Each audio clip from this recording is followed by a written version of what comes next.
Okay, so $22,751 in sales the first 2 weeks, Shopify dropshipping. What is the profit? That is a question again I get asked very often, and I'm here to answer. I'm here to show you guys exactly what the revenue breakdowns are day by day, week by week, and show you guys exactly how much this store has profited myself in the past 2 weeks. So the first week was June 23rd to June 29th. I began testing on June 23rd. The first day was very unprofitable. I think I spent, well, it wasn't very unprofitable. I barely spent any money and didn't expect sales because the sell price for this product is around $300 with an AOV of $450, and I only spent $25 this day. That was very unrealistic for me to think I was going to make sales at that. I launched the campaign halfway through the day, so that's why I didn't spend much. So day 2, I spent $49 and got back $540 in sales. That's when I was like, okay, this product may work because I've generated sales and my ad spend was really not that high. And then day 3, I spent a little more money, $55, no sales. So I was like, okay, this product may work, it may not. I was still very hesitant. Now day 4 was the day I was like, okay, this product has a lot of potential. I think I can scale this. I spent $57 and generated $900. Now I have the ROAS pulled up. It says it was a 15.79. So around a 15.8 ROAS. That is really good for that day. And I was like, okay, maybe these ads are just getting lucky sales, because if you've ran Facebook ads, you know that sometimes they generate you very cheap purchases sometimes, and then it just dies off. And that's what I thought the case was with this, because I was like, there's no way I'm getting average orders cost at like $20 or something, like 15 to 20.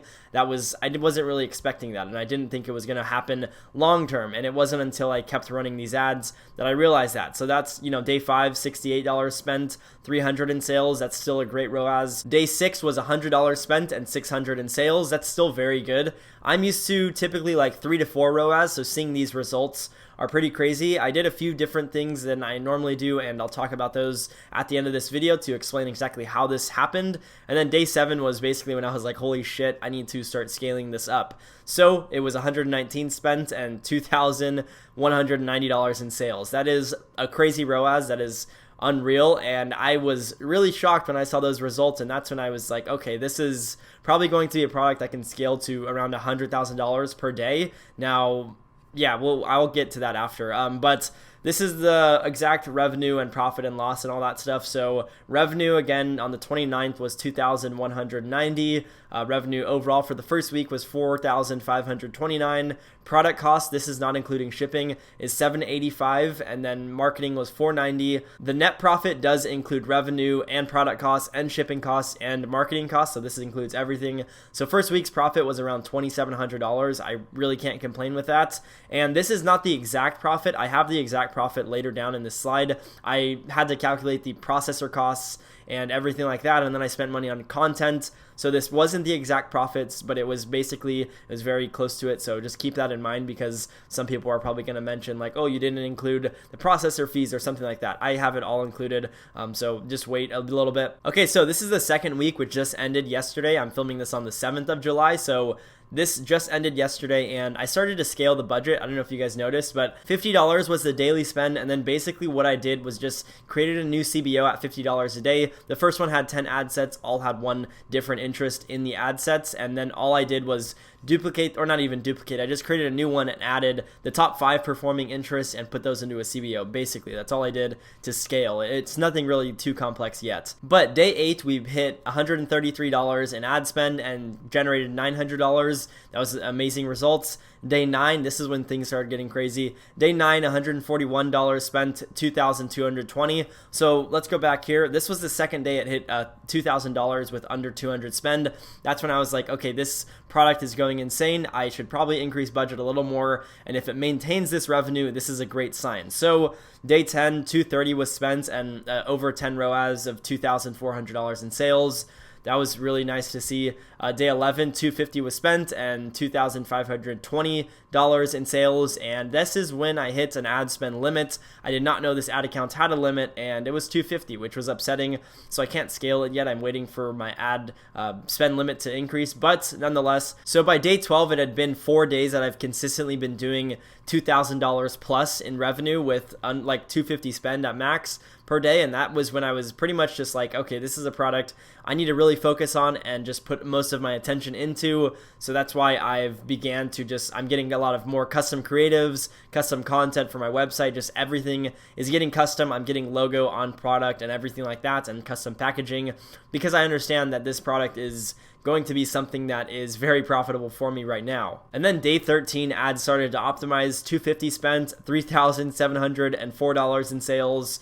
And then day 14 was the first day we crossed $4,000 in revenue, which, keep in mind, I didn't think I was going to get this fast revenue right away. Like, I thought this was going to take me at least a month to get to these numbers because I didn't have data for the product. And if you guys can do the math, it takes a lot more money to spend to get 100 or a few hundred purchases for a product to then create LLAs. So these are not from lookalike audiences. This is all just cold interest testing. But yeah, day 14 was $250 spent and $4,064 in revenue. Now, that was an amazing week, and the week just ended yesterday. Now today, which is the 7th, which is the day after, it's day 15 for this store, sales were at like 3,200, so sales went down a little bit, but nonetheless, I cannot complain. That's over a 10 ROAS, and again, only spent $250 today. So overall, this has been a great first 2 weeks of this store. Now here is the overall revenue of week 2, $18,222. Also, if you guys are curious what this app is, it's just called Lifetimely. It's a very simple app that integrates your product costs and your Facebook ads, basically all your expenses, and puts them into a nice little chart like this.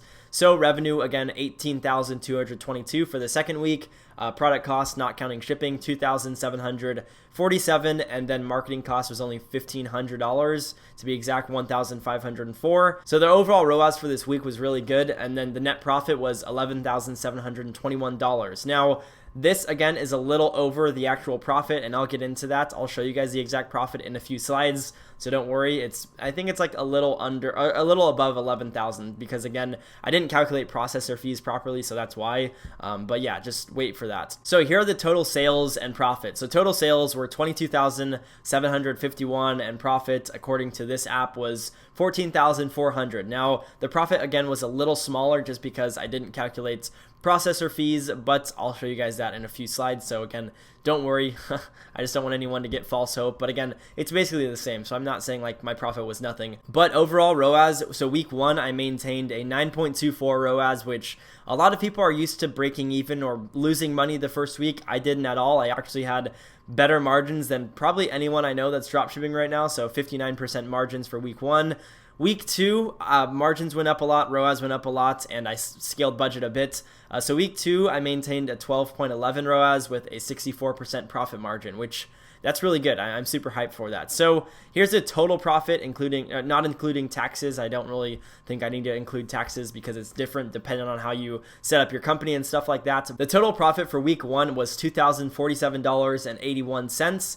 This includes the custom content that I got, processor fees, Facebook ads, product costs. Now, yes, this is just being ran with Facebook ads. A lot of people think I'm doing Google ads. No, not yet. My Google ads account was suspended. I just got it reactivated today. So I should proceed with Google ads in a few days because they also suspended my merchant account for some reason. So I'm getting all that back probably within this week. Ad account is already reinstated, so I just have to wait for them to finish it. And then total profit for week 2 was $11,003.19. So let me check. So this chart said 11,721, and I didn't calculate it properly. So that means that it's off by like $700. Isn't much. Still a great profit. $13,051 in 14 days.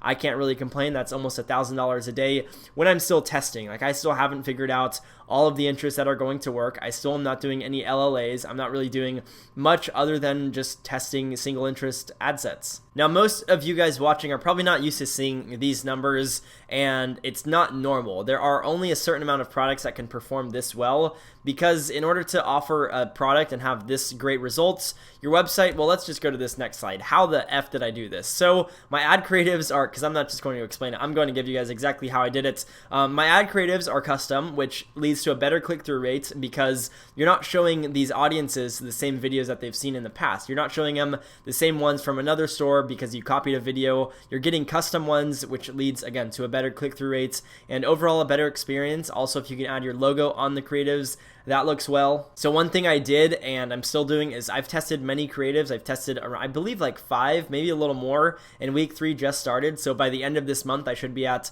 probably 10 plus creatives tested, because that is the most important, like that's one of the most important things. I wouldn't say the most, but it's very important because it will lead you to finding better ads that you didn't think would perform well and leading to a better click-through rate. I had one creative that I really, I didn't think it was going to perform at all, but it is still generating me profitable purchases, which I'm hyped about. The types of ads I'm testing: videos, carousels, photos, all of that stuff. I use different texts in my videos and stuff because, again, you need to figure out what works. A lot of people just throw up one ad, and then if that ad doesn't perform well, then they just turn their ads off and think the product sucks. No, that may not be the case. It may just be that your ad creatives suck. I've had many people message me and have good products, but the thing is, their ad creatives, they're not really good. So the next thing, my website is extremely optimized, and I got there by basically analyzing what questions people had for this product. I have a call center and I have a live chat on my website. So what happens is, the most common questions people ask on my Facebook ads, the call center, and the live chats, I basically compile all of that information and update my product page accordingly. So I have a mic right here that I'm recording on, like my audio with. If someone was asking, or if a lot of people were asking, oh, can the mic be wireless or is it just wired? If that's a big question, then basically after I got enough questions for that, I would edit my product description or something, or even the product photo, and add like wireless or wired only or something like that, just dependent on what the product is. But you basically just want to keep optimizing your website to get the most conversions and lower the amount of questions that people have on your product. That's the biggest thing, because literally, like, if people don't buy, it's either because they don't have the money or they have way too many questions and just aren't convinced or like completely sure what the hell the product is. The next thing, I have 1 week shipping from China. It's very simple. I'd use either UPS or DHL Express.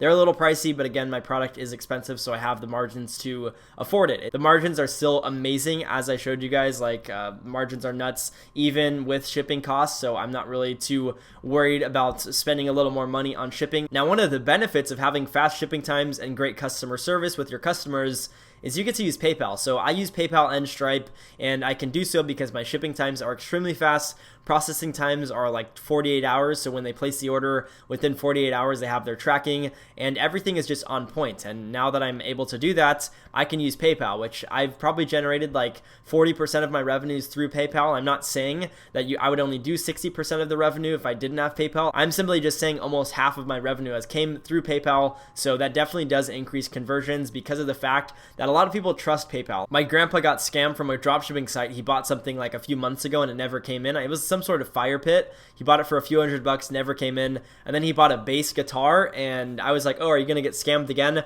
And he's like, oh, well, I checked out through PayPal this time because I heard they were safer. So in his head, he's like, I'll use PayPal because it's safe. So that's why I personally enjoy having PayPal, because it's just psychologically better for these consumers, especially when they're spending a lot more money. They definitely do want the added security and trust that they can get with PayPal. Now, the last thing is my targeting is pretty on point. So I had to sit down and logically think basically what interests am I going to target, and a lot of people have a hard time doing this, so I make a video on how to do interests, like how to figure out which interests you should target for certain products. So let me know in the comments if you want to see that. But I basically just logically thought about exactly what I should target. A good example is I used to sell this tattoo pen. So like if you want to remove tattoos or something, there was this pen that you could actually, it was a laser pen, and it would remove like all sorts of tattoos and stuff. I don't really look for it. I'm not looking to remove mine, but that was a product I thought was valuable because I'm sure some people get tattoos that they regret. So the interests I picked for that product were like job application, or like basically just going at it as people looking for a job, because I figured if they're looking for a job, maybe they have a stupid tattoo like on their hand or on their face or neck or on their forearm or like somewhere where it's super visible and they can't get a job, and that's probably an issue. So if they see this product, they see it as an investment, and boom, they buy. And it was like, I think I was selling it for $150, so that in itself was a little high ticket, but that is essentially how I generated $22,751 in revenue, and profit overall was $13,051. It's amazing that I'm able to start something from nothing and make this much money in literally literally the first 2 weeks of the store. This is a store that I believe I can scale to around maybe $500,000 in profit per month, not revenue. It's something I definitely can scale to 100 grand a day, so I'm super hyped to do that. It's just going to take a little bit of time, and my ad account spend limit needs to get increased. But again, super hyped for this, and I'm super excited to show you guys more info and strategies you can apply for your products that you're dropshipping. A lot of people see that I'm doing high ticket and now are hopping into it. Understand there are a lot of pros and cons of all sorts of dropshipping. Like selling low ticket, you can collect way more customers and you can launch lookalikes way faster than me. Like I probably won't launch lookalikes for another few weeks, and that sucks, but I'm still getting extremely profitable sales. So, there are pros and cons of both. So I wouldn't say just like ditch what you're doing and hop into this, but it is a cool strategy. It is cool that I'm able to profit over 60% of sales every single day. That's going to wrap it up for today's video. Hope you guys got massive value from it. Please do click the subscribe button below and like the video if you did enjoy it and got value. If you have any questions or concerns, you can always drop those in the comment section below. I answer basically all of them. But other than that, again, hope you guys did get massive value, and I will see you guys in tomorrow's video.